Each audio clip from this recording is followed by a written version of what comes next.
Bonjour, je reprends la caméra pour donner suite à mes vidéos sur la communication animale. J'avais promis hein, de faire des petites vidéos pour raconter un petit peu des histoires que j'ai rencontrées, des histoires d'animaux via la médiumnité et la communication animale. Ce sont des histoires fortes, des expériences qui m'ont fait beaucoup évoluer moi-même et il est toujours très important pour tout le monde de savoir que les animaux, ce ne sont pas que des bêtes avec un cerveau idiot. Ce sont des animaux avec des pensées, des émotions et qui ont des trésors d'informations à nous communiquer dans la relation qu'on peut avoir avec eux au quotidien ou et on peut aller plus loin, aussi bien, et peut-être mieux des fois qu'avec des êtres humains. Alors aujourd'hui, j'avais envie de vous parler de Marguerite. Marguerite, c'est une vache, charolaise, une vache blanche comme on en voit beaucoup en Bourgogne, hein, voilà, qui est quand même le cœur de l'élevage de ces races-là. Alors Marguerite, c'est une vache que j'ai rencontrée, bon chez un agriculteur à l'époque où je travaillais déjà un petit peu dans les soins énergétiques à mes débuts, hein, plus à mes débuts et où, les rencontres avec les animaux, au-delà du cheval qui est une passion de toute une vie, hein, le cheval m'a beaucoup apporté, dans ma vie, mon équilibre, dans ma construction. Mais là, l'épisode vache est quand même assez, puissant. J'ai plusieurs histoires à raconter, je vous en raconte une aujourd'hui pour, vous donner une idée de ce qu'on peut vivre avec, ces animaux, hein, qu'on voit paître dans les champs, hein, qui ont la tête baissée souvent et qui nous regardent passer, des fois qui poussent la curiosité à venir nous renifler au bord du pré. Voilà. Alors Marguerite, bah, j'ai trouvé ce nom, hein, pour cette vache, grâce au film La vache et le prisonnier avec Fernandel, hein. C'est quand même une œuvre d'art, cinématographique assez connue. Voilà, c'est le premier nom qui m'est venu et je trouvais que ça lui allait très bien. Marguerite, c'est une belle fleur blanche. Voilà et donc Marguerite, bah, quand je me suis rendue chez un agriculteur pour des raisons, voilà, qui me sont propres, eh bien, Marguerite, eh bien, elle était couchée par terre, elle n'arrivait pas à se relever. L'agriculteur m'a dit qu'elle avait fait un vélage difficile, très difficile et comme il n'était pas allé la voir 2 jours d'affilée, dans le pré, elle a eu une aggravation et bon, son bébé, est mort, coincé, hein, à la sortie, suite au vélage et la vache a eu des gros problèmes au niveau de la matrice et du bassin et ça lui a coincé un nerf, d'une patte. Donc elle ne pouvait pas se relever et l'agriculteur m'a expliqué qu'il fallait qu'il la lève régulièrement avec des sangles, avec son tracteur, pour essayer de lui redonner une mobilité parce que tout animal de cette taille, de ce poids, qui ne bouge pas, eh bien les muscles fondent et ça devient une cata dans le temps. L'animal, perd trop de force et ne peut plus du tout se relever et ça finit, voilà, d'une manière dramatique par une euthanasie. Voilà. Alors, j'ai proposé mes services, donc à cet agriculteur en magnétisme, hein, à l'époque. J'ai dit: «J'ai tenté, j'ai jamais travaillé avec les vaches, mais pourquoi pas? Pourquoi ne pas essayer?» Alors, j'ai essayé et le contact que j'ai eu avec cette vache a été absolument extraordinaire. Il s'est passé des choses absolument imprévisibles. Je posais mes mains sur son flanc, je travaillais sur ses énergies, elle tournait la tête vers moi et elle me regardait, mais avec un regard rempli d'amour. C'était absolument incroyable. Cet échange qu'il y a eu m'a donné des frissons de la tête aux pieds. Il y a une espèce d'empathie qui s'est créée avec elle et donc j'ai décidé de l'aider. Moi, j'ai essayé, voilà, on a collaboré avec cet agriculteur pendant un certain nombre de jours et lui, ben, en la remettant debout, moi en travaillant sur ses énergies. On a eu, une réparation, une accélération de la guérison des blessures de la matrice, hein, voilà, de son utérus, des, heu, des risques infectieux, enfin de la tendance infectieuse et de la détérioration des déchirures internes qu'elle avait subies lors de ce vélage et voilà, ça c'est je vous présente, mon ânesse qui est venue me faire un petit coucou, me bousculer pendant que je faisais, mon tournage. Tu dis bonjour, viens voir, puisque tu viens nous voir, dis-nous bonjour. Qu'est-ce que tu dis, toi? Hein? Non? c'est tout. Tu veux pas. Eh ben, tu voulais juste te manifester à moi. Voilà. Alors, donc Marguerite, on a eu des résultats d'accélération de guérison qui étaient assez intéressants. Par contre, voilà, au niveau de la mobilité, sa patte ne retrouvait pas sa fonction, hein. Elle, soulevée par les sangles, ça allait bien. Elle pouvait se tenir à peu près en appui sur ses 4 pattes, mais il y avait une patte arrière qui flanchait, il y avait plus de vie dans cette patte. Ça voulait plus se remettre d'aplomb. On a persisté et l'agriculteur, bah, avec ma collaboration, on s'est un petit peu, stimulé, entraîné.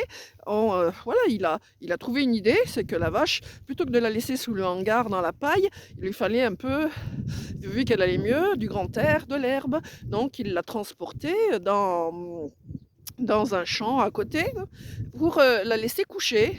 Voilà, et donc je l'ai trouvée là un jour, hein, je suis allée la voir et à un moment donné, voilà, j'étais connectée avec elle et tout d'un coup, j'entends une voix qui me traverse et qui me dit: «Ah! Enfin quelqu'un qui me comprend» et la vache, on a s'est mise à communiquer avec moi son désir. J'avais pas compris tout de suite, mais elle me montrait les étoiles, elle me montrait le ciel et elle me montrait, je l'ai compris après, que finalement elle ne voulait plus rester dans ce monde. C'est saisissant, hein, voilà, de recevoir ça d'un animal et de se dire: «Voilà, elle veut partir». Quels sont mes outils? Quels sont mes moyens? Quelles sont, ma manière de comprendre ça? Moi, ma manière, c'était: je veux l'aider à vivre, je veux l'aider à continuer. Alors, les choses se sont passées ainsi. Voilà, je ne pouvais que communiquer, poser mes mains sur son flanc pour, lui transmettre des énergies, hein, bien sûr. L'animal reste un animal, on ne peut pas le prendre dans ses bras, le cajoler, parce qu'il n'a pas été habitué. Par contre, la communication télépathique, la communication intuitive, la communication empathique, ça marche avec n'importe quel animal, je suppose, hein. J'ai pas fait des essais sur tous les animaux, voilà, mais quand il y a une volonté d'entraide, les choses se passent toutes seules. C'est ce qui s'est passé d'ailleurs avec Marguerite. Marguerite, eh bien, elle a choisi son destin en fait. Elle n'a pas choisi sa vie, c'est ce que j'ai compris après, puisque je vous dirai ça tout à l'heure, je vais rester dans l'ordre des choses.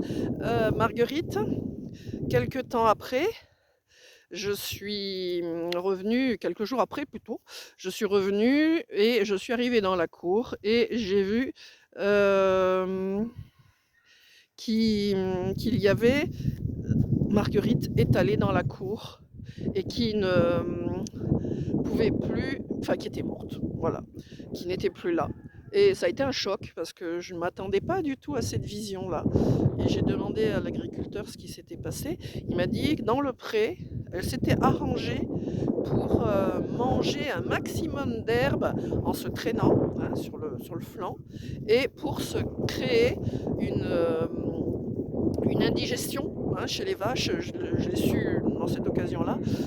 Quand elles ont trop mangé, ça crée un excès de gaz dans leur estomac quand elles ruminent, voilà et ça leur crée des douleurs gastriques importantes qui peuvent être mortelles et bah, alors l'agriculteur s'est dit, vu qu'elle avait déjà une patte qui était pas rétablie, vu qu'elle avait ça, il a pas supporté de la voir souffrir, il a appelé le vétérinaire, il l'a fait euthanasier.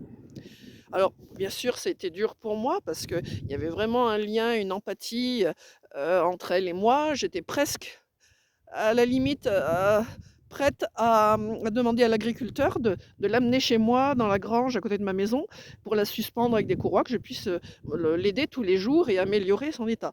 Mais voilà, le temps a fait que ça n'a pas pu se faire et Marguerite est partie. Marguerite est partie comme ça. Marguerite a choisi de partir. Marguerite m'avait fait comprendre qu'elle ne voulait pas rester, en cet état. Elle ne voulait pas rester dans ce monde et dans cette position de vache qui devait, servir à procréer des veaux et je vous dis ça parce que, bon, à ce moment-là, j'étais encore un peu novice dans ces domaines-là. J'ai travaillé avec une médium qui communiquait avec les animaux et le message qu'elle avait reçu, c'était que, elle s'était trompée de vie. Elle aurait préféré être un petit caniche sur un petit coussin, dans un salon, voilà, dans une famille où elle était choyée, confort et cetera.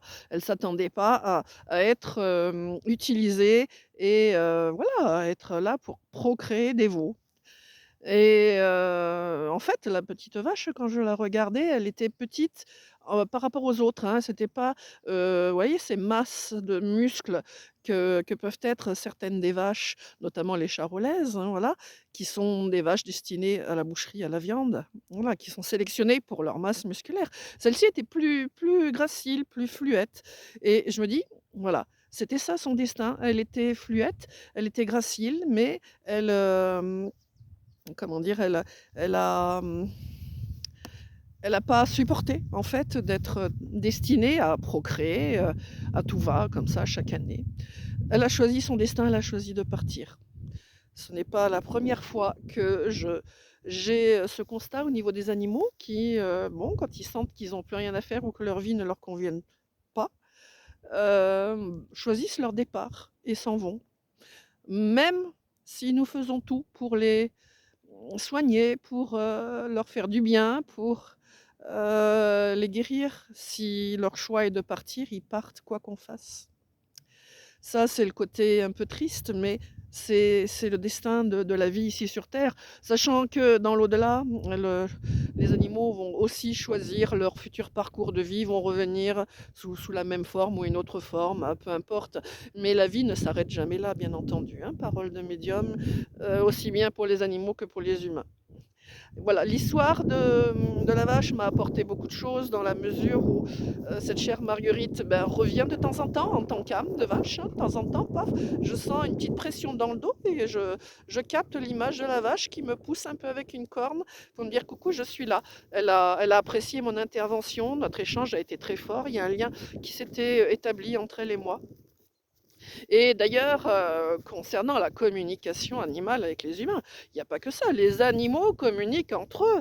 À partir du moment où je me suis occupée de Marguerite, sur le domaine de l'agriculteur, quand je passais sur les chemins en me promenant et que les vaches étaient là, eh bien, elles me regardaient, elles tournaient la tête vers moi tout ensemble et je sentais quelque chose qui me traversait le corps, mais un regard pointu mais il n'y avait pas de malveillance dans cette sensation, c'était de la reconnaissance, de l'empathie, démultipliée par le nombre de bêtes qui étaient dans les champs. Elles savaient ce que j'avais fait, elles savaient qui j'étais et elles me marquaient leur reconnaissance de cette manière-là, hein. Je peux vous dire aussi que voilà, c'est un petit peu comme le téléphone arabe, mais entre animaux, ils se disent, ils communiquent, hein, d'une manière absolument incroyable et quand, j'arrivais au bord des champs à la période où, d'automne où les éleveurs, enlevaient leurs petits, aux vaches pour les amener dans des stations d'engraissage, hein, pour laisser libres les vaches pour la gestation de l'année prochaine, l'année qui suivait. Alors, elles étaient là, elles accouraient au bord du champ, elles meuglaient à fendre cœur parce qu'elles disaient: «On nous a pris nos petits, on veut nos petits» et elles m'appelaient pour leur, demander de faire quelque chose et je ne pouvais pas agir, bien entendu. Je leur expliquais que c'était pas en mon pouvoir de changer, la mentalité d'exploitation de voilà, de leurs petits, mais que j'étais dans l'empathie, dans la compassion avec elles et je leur envoyais des énergies de lumière, enfin, tout ce qui me traversait le cœur, et qui était, de la bienveillance, eh bien, je leur envoyais ça et ça semblait les apaiser un tant soit peu. Voilà, c'était mon action et ma contribution pour le bien-être animal à ce moment-là. J'avais pas vraiment pas d'autres moyens. Mon autre moyen, bien entendu, c'est aujourd'hui la communication et les vidéos pour faire prendre conscience aux gens que les animaux, ce ne sont pas seulement des tas de viande à 4 pattes ou à 2 ou à 3. Enfin, je dis n'importe quoi.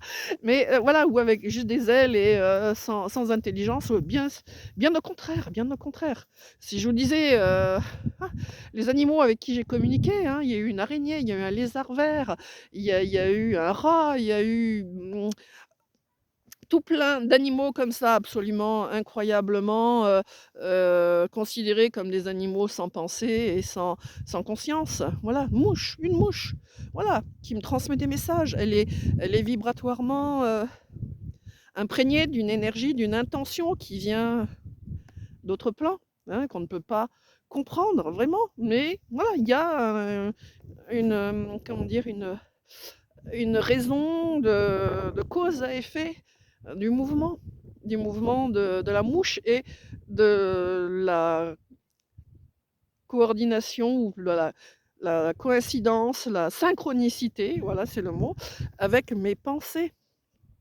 C'est absolument, il y a des messages, hein, les animaux transmettent des messages. Voilà, ça c'est, je pourrais en reparler. Ça paraît un peu bizarre, mais c'est bien ça. Je pourrais vous parler de mon chien qui s'est réincarné dans cette vie, alors que je l'avais eu dans une autre vie et que la séparation était tellement difficile, il m'a tellement manqué, qu'il est revenu pour, m'apporter de l'amour. Mais il y a des tas de situations comme ça. Bah, les chevaux, je peux vous en parler, les échanges que j'ai eus avec eux. Les chevaux, c'est la passion de ma vie. Ils m'ont aidé à rentrer dans la vie, à vivre tout simplement, hein, dans mon passé où l'accompagnement humain était vraiment très absent. Voilà. Ils m'ont aidé à me construire et à comprendre la vie. Mais je vous parlerai de tout ça dans d'autres vidéos. Voilà, pour le moment, ben, honneur aux vaches, honneur à Marguerite qui m'a transmis cette expérience, qui m'a permis de comprendre. euh, La communication animale, c'est elle qui m'a transmis cette connaissance. Je n'ai rien appris dans les livres, aujourd'hui on en parle beaucoup, il y a beaucoup de vidéos, beaucoup de formations, beaucoup de livres. Non, moi j'ai tout appris de manière, spontanée, naturelle, ça m'est venu comme ça. Voilà, bon, j'étais déjà médium. J'avais déjà une hypersensibilité qui m'a beaucoup joué de tours dans ma vie parce que ça me faisait percevoir et ressentir des choses que les autres ne ne perçoivent pas et ne ressentent pas. Et je suis passée pour quelqu'un d'un peu anormal, un peu marginal à cause de mes remarques et de mes tentatives de trouver des explications à ce que je percevais. Donc, la vie est pas simple, hein, pour les hypersensibles. Mais, voilà, aujourd'hui, c'est devenu ma force. Ma force pour comprendre la vie, pour accompagner les gens, hein, les humains aussi, voilà. Les humains aussi, bien entendu, hein, la médiumnité avec les humains est aussi, une de mes compétences. Je pourrais en reparler dans d'autres vidéos. Pour le moment, honneur aux animaux, hein, respectons-les, ils sont là pour nous aider, pour nous apporter, des compréhensions, pour nous apprendre à nous comprendre, nous aider à évoluer également. Merci pour votre écoute et si cette vidéo vous a plu, n'hésitez pas à mettre un petit pouce, sous la vidéo, à vous abonner à ma chaîne parce qu'il y aura d'autres vidéos, sur les animaux, sur les humains, sur les soins que j'apporte aussi aux humains.